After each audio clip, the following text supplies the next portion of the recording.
Today we're going to keep practicing using our 8 basic trig identities, and so you may want to get out your 5-1 notes that have all 8 of your identities on them, and we're going to do pretty much the same thing we did on notes 5-1, except today they want us to make the left side equal the right. So we basically already know what our answer is going to be. This is my answer. I just need to figure out how to get this to equal secant. So we're going to work with the left side and make it look like the right. So when I'm looking at this, I have a sign on the bottom, and tangent, remember, is equal to sine over cosine. So I think I'll do that. I'll change tangent to sine x over cosine x divided by sine x. Okay? When we are dividing, we know that we can flip and multiply, so this would become sine x over cosine x times, and this is understood to be over 1, so I flip it and multiply, so it would be times 1 over sine x. That would reduce down so that I just get 1 over cosine x.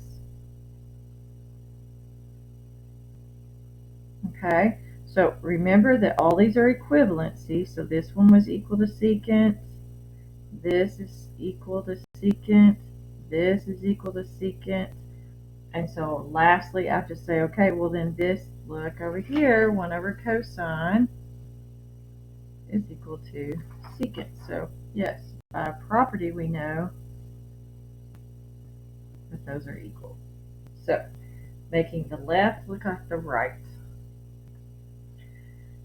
So when we look at number 2, the right hand side only has sines and cosines, so we probably want to change these to sines and cosines. So tangent, and it's not tangent squared, so no Pythagorean, just tangent. Tangent is equal to sine over cosine.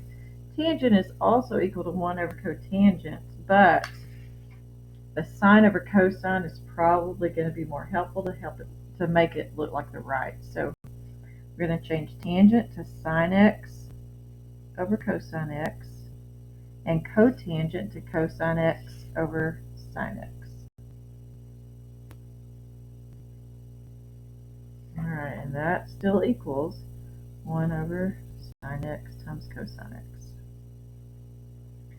Alright, in order to add these together, you have to get a common denominator.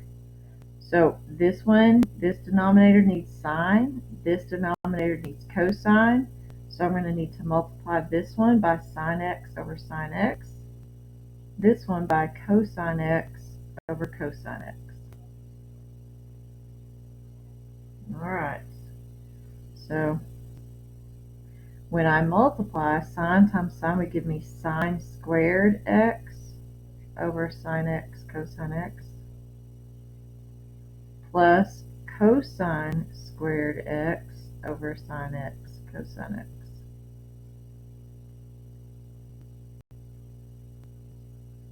Alright, so when we add these fractions together, we add the numerators, and sine squared plus cosine squared, that one is Pythagorean.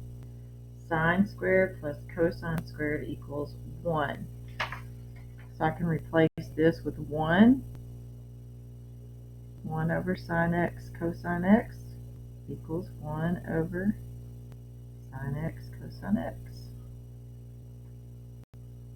Okay, so a little bit of algebra involved there, common denominators, and then once we have common denominators, add the numerators.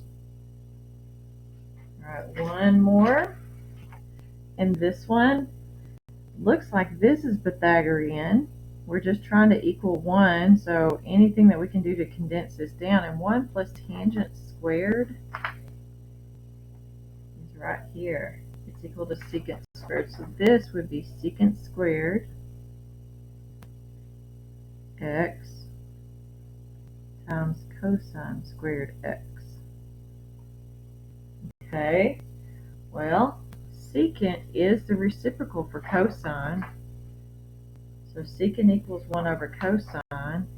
So I could do 1 over cosine squared x times cosine squared x. And that's going to give me cosine squared over cosine squared, which is 1. Alright, so these I feel like are going to be a little bit easier for you than maybe that first assignment, because we know what our answer is. We just need to figure out how to get there, how to make the left look like the right. Make the left look like the right.